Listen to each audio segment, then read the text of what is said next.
Ну вот как раз сегодня у нас проходит панельная дискуссия под названием «Российско-китайское сотрудничество в Арктике». И вот сегодня у нас ректор как раз выступил, он рассказал об основных направлениях нашего сотрудничества с нашими китайскими партнерами, и он остановился на очень важных направлениях нашей работы именно с китайскими партнерами. Во-первых, конечно же, это наше стратегическое, я бы сказал, партнерство с нашим ключевым вузом-партнером в Китае, это Харбинским политехническим университетом. Благодаря сотрудничеству с данным университетом у нас реализуется ряд научных проектов, в основном они посвящены анализу экологического состояния окружающей среды и экосистем Арктики. Вот, это, можно сказать, основное научное направление сотрудничества с данным вузом. Также в рамках нашего межвузовского взаимодействия ежегодно проводятся летние, зимние международные арктические школы, в которых принимают участие иностранные студенты практически со всех стран Арктического совета. В том числе и, получается, стран, которые являются наблюдателями в данном совете, тот же Китай, Южная Корея. Вот. Нельзя не отметить еще одно очень важное направление нашего сотрудничества с китайскими партнерами. Это членство нашего университета в Ассоциации технических университетов России и Китая. С 2015 года наш вуз является активным членом данной ассоциации. В 2018 году мы принимали на своей базе собрание данной ассоциации. И вот, получается, уже в рамках данной ассоциации наш университет является одним из ключевых координаторов именно российско-китайского сотрудничества в образовательной сфере, в области Арктики. Вот. И можно сказать, что благодаря нашей активности в рамках данной ассоциации в этом году мы получили статус председательствующей организации. Этот статус дается на 2 года, и с 21 по 23 годы мы являемся сопредседательствующим вузом в рамках данной ассоциации. И очень, я бы сказал, удачно наложилось, что это совпало с годами председательства Российской Федерации в Арктическом совете.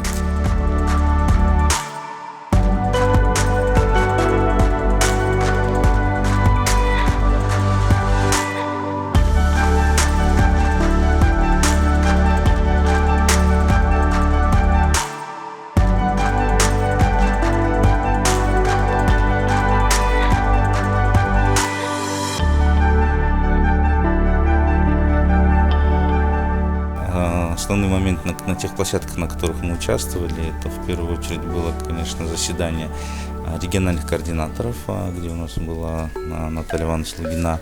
И там же мы представили несколько международных проектов, которые вошли в план основных мероприятий в рамках представительства России в Арктическом совете. Это «Вселенная белого медведя», а также, получается, международный фестиваль «Берингов пролив».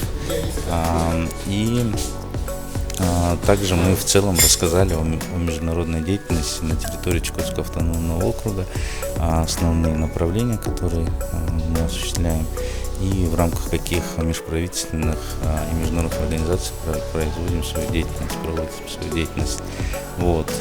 Также были приняты участие на молодежном форуме Северного форума, где также были представлены проекты международного фестиваля «Берингов пролив». И основной такой изюминкой нашего визита это было представление фильма нашего режиссера «Книга моря», который также 30-го сегодня будет представлен на одной из площадок кинотеатра в городе Якутск. То есть это такие основные моменты, которые были представлены на Северном форуме. Самое главное, очень интересные были все мероприятия. Мы помимо этого участвовали в других направлениях, в других мероприятиях, где просто были слушателями. И было очень интересно и полезно. А также ряд провели двусторонних встреч на Северном форуме. Поэтому я считаю, что очень интересная площадка, очень важная, и где мы поработали очень плодотворно.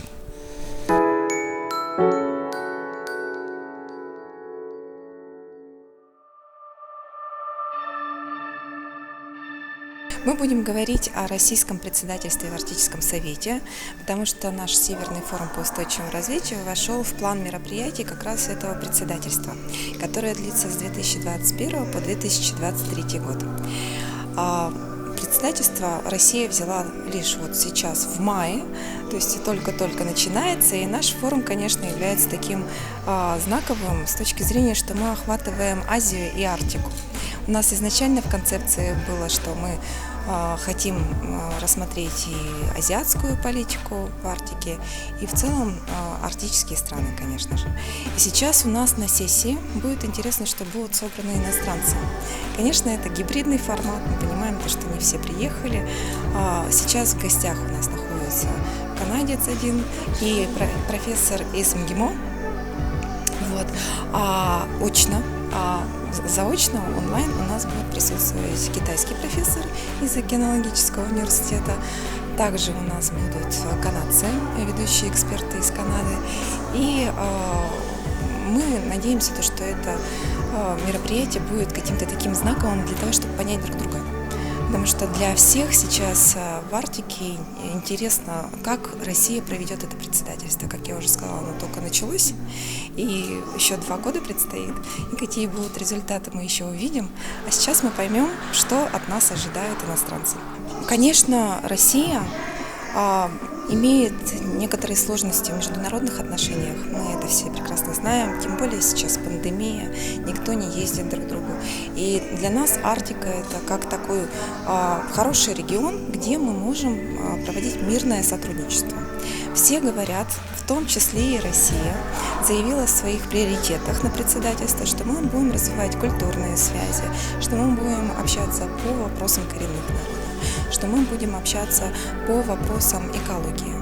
То есть устойчивое развитие в том виде, в котором его понимает весь мир. То есть это экология, человек, ну и, конечно, куда мы без экономики, да, то есть мирное сотрудничество в развитии инфраструктуры и так далее. И очень большое внимание мы на нашем Северном форуме по устойчивому развитию делаем на науку.